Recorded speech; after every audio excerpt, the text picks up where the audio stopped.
Hello friend, welcome to Krishna automation. आज का हमारा टॉपिक है सीएनसी मशीन के चक और जॉज के क्वेश्चंस आंसर्स। कितने क्वेश्चन आंसर्स हैं वो ऑलमोस्ट मैंने 25 क्वेश्चन आंसर बनाए। ये सामने मशीन है, यहाँ पे प्रैक्टिकल भी करेंगे, साथ ही साथ एक एक क्वेश्चन का आंसर हम देंगे, ठीक है ना। तो मैं सबसे पहले बात करता हूँ क्वेश्चन नंबर 1। सीएनसी मशीन के चक का क्या कार्य है? सीएनसी मशीन के चक का कार्य है, तो पहले मैं दिखा देता हूं। ये सीएनसी मशीन का चक है, ये देखो मेरी उंगली जो रखी है चक है। इसका कार्य क्या है? जॉज आप देख रहे हो ना, जॉज, इन जॉज को होल्ड करता है और जॉज में हम वर्क पीस को लगाते हैं। यहाँ पे वर्क लगाओ बेटा। तो ये चक का काम हो गया। चक में हमने क्या किया? वर्कपीस को होल्ड किया, है ना। तो ये चक का काम है जॉज के थ्रू वर्कपीस को होल्ड करना। दूसरा क्वेश्चन, सीएनसी मशीन का चक किस मेक का है? ये इंटरव्यू में कोई भी आपसे पूछ सकता है कि जो चक होता है ये किस मेक का है। तो सीएनसी मशीन का जो हमारी मशीन में है वो चक है GMT। GMT मेक का है और ये GMT मेक है। ये का बहुत अच्छा मेक है, सबसे ज्यादा चक इसके यूज होते हैं। क्वेश्चन नंबर 3, सीएनसी मशीन के चक का साइज क्या है? तो हमारी मशीन में जो चक लगा है उसका, ये जो चक है ना, ये जो देख रहे हो, इस चक का साइज जब हम नापेंगे तो इसका जो है डायामीटर नापते हैं, ये वाला, ये डायामीटर 125 mm है, मतलब 5 इंची। तो जो चक आते हैं वो 5 इंची, 6 इंची, 8 इंची, 10 इंची, इस तरीके से आते हैं, ठीक है ना। तो ये है 5 इंची या 125 mm। Question number 4, CNC machine के चक में ड्रॉबार का क्या काम है? ये ड्रॉबार जो होती है ये हाइड्रोलिक सिलेंडर होता है इसमें स्पिंडल की तरफ, और चक में होती है टैपर वैच। उन दोनों के साथ फिट होती है। ड्रॉबार आगे पीछे चलती है जिससे हमारे जॉज ऊपर नीचे होते हैं। इसके लिए पूरा खुला हुआ एक वीडियो हमने पहले डाला हुआ है, CNC chuck and jaws by Gopal sir, part 1 part 2।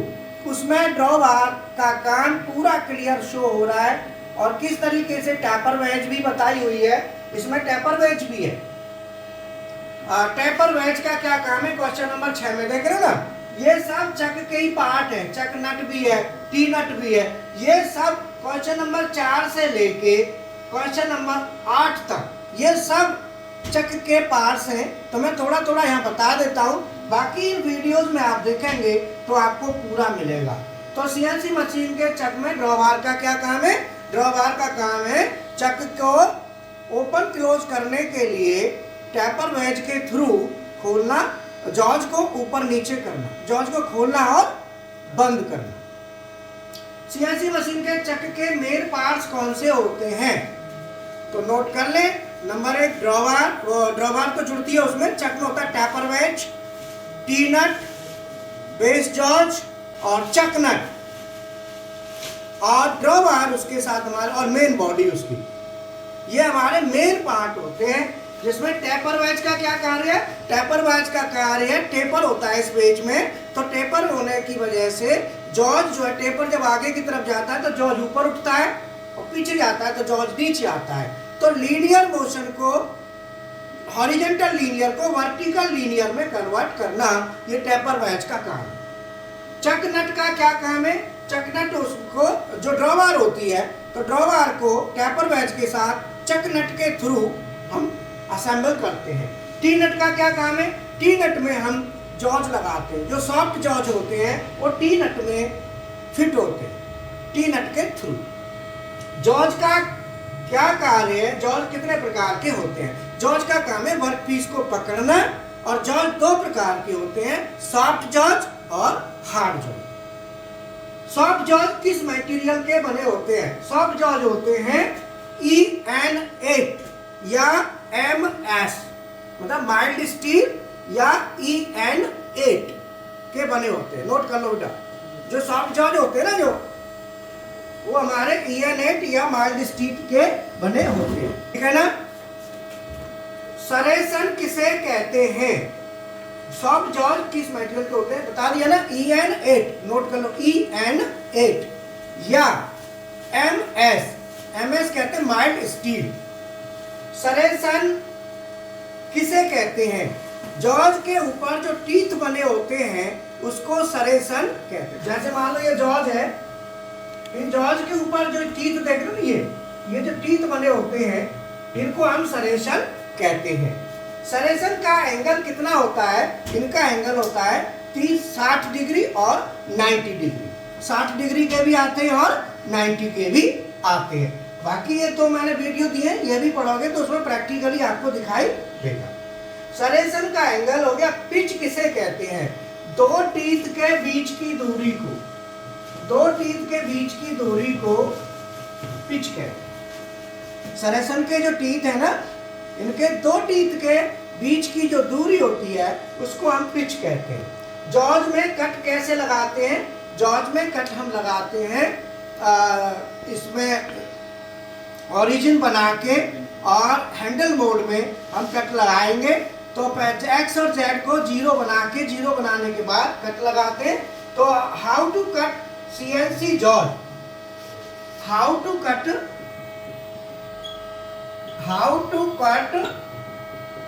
CNC जॉर्ज बाय गोपाल साहब। ये वीडियो भी आप जो है ना देखेंगे यूट्यूब पे तो कट लगाने का पूरा प्रोसीजर आ जाएगा। नोट कर लो, ये क्वेश्चन नंबर 14 है ना, कट लगाने का procedure, how to cut CNC जॉर्ज। क्वेश्चन नंबर 15, जॉर्ज का ट्रेवल कितने mm होता है और कैसे चेक करते हैं? तो क्वेश्चन नंबर 15 में जॉर्ज का ट्रेवल देख लो आप। ये जॉर्ज का ट्रेवल, मैं पीस निकाल देता हूं। देखो जॉर्ज का ये जो नीचे जा रहा है ना ऊपर, ये इसमें हम वर्नियर लगा के चेक कर लेते हैं और हम जो चक नट के द्वारा हम इससे ज़्यादा कम भी ट्रेवल को कर लेते हैं। ये जो खुल रहा है बंद रहा है ना, यही ट्रेवल है। जॉर्ज का ट्रेवल, एक जॉर्ज का ट्रेवल करीब 2-2.5 mm हम रखते हैं। तो करीब करीब हम 2 से 2.5 mm रखेंगे तो 2.5 mm का ट्रेवल एक जॉर्ज का हो गया। तो पूरे थ्रू आउट हम चेक करेंगे तो करीब 5 mm का ट्रेवल हो गया टोटल डायामीटर में। जॉर्ज चक का रनआउट कैसे चेक करते हैं? रनआउट चेक करने के लिए हाउ टू चेक CNC चक का रनआउट, इसका भी एक वीडियो ऑलरेडी डाला हुआ है। तो CNC रनआउट के लिए हम देखते हैं, डायल हमारे पास रहता है यहाँ पे, ये हमारे पास पप्पी डायल है, ये हमारे पास यहाँ अवेलेबल रहता है। इससे हम रनआउट चेक करते हैं, ठीक है ना। तो रनआउट चेक करने के लिए पप्पी डायल रहता है।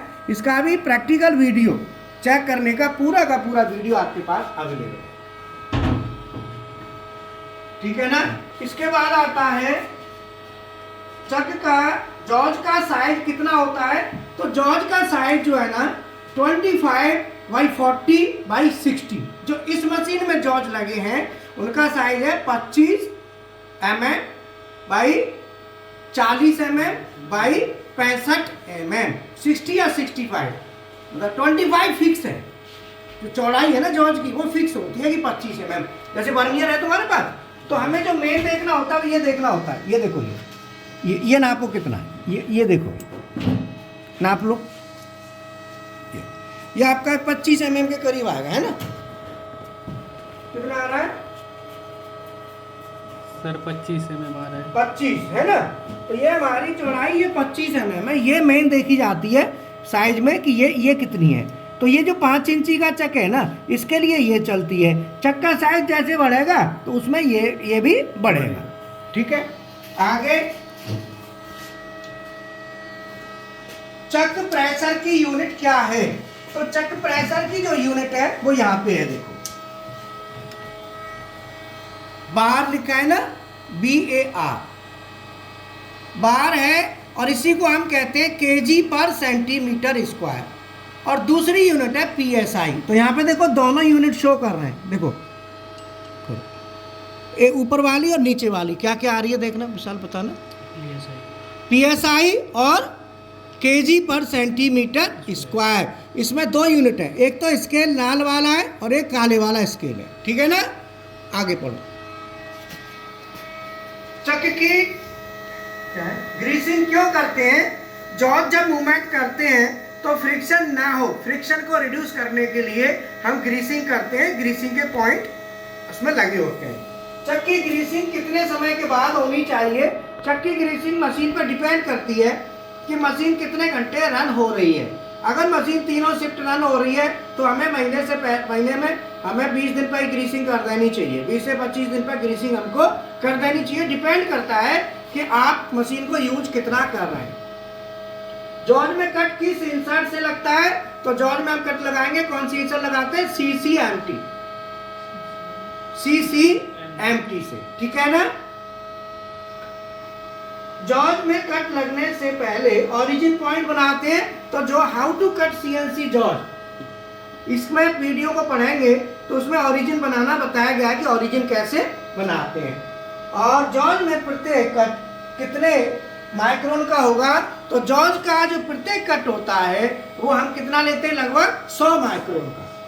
100 माइक्रोन के हिसाब से हम कट लगाते हैं। एक साथ बड़ा कट नहीं लगाएंगे, 100 माइक्रोन के कट हम लगाएंगे। तो इस तरीके से ये पूरे 25 क्वेश्चंस हैं और इनके आंसर प्रैक्टिकल देखना है तो आपने 3 वीडियोस में आपको पूरा मिल जाएगा। CNC चक एंड जॉर्ज by Gopal sir part 1, part 2 और हाउ टू कट CNC जॉर्ज बाय गोपाल सर, ये 3 वीडियो देखेंगे। तो कुछ स्टूडेंट हैं जो प्रैक्टिकल कर रहे हैं। एक तो ये क्या नाम है तुम्हारा? चंदन यादव। कहाँ से हो? दारुड़ा से। और आप? समीर कहाँ से? यूपी से। यूपी तो बहुत बड़ा है, कुशीनगर। और आप? राम आश्रय यादव। कहाँ से? प्रयागराज। और आप? आलोक मौर्य आजमगढ़ यूपी से, ठीक है ना। तो ये हमारे मशीन पे प्रैक्टिकल कर रहे हैं, ठीक है। Thank you.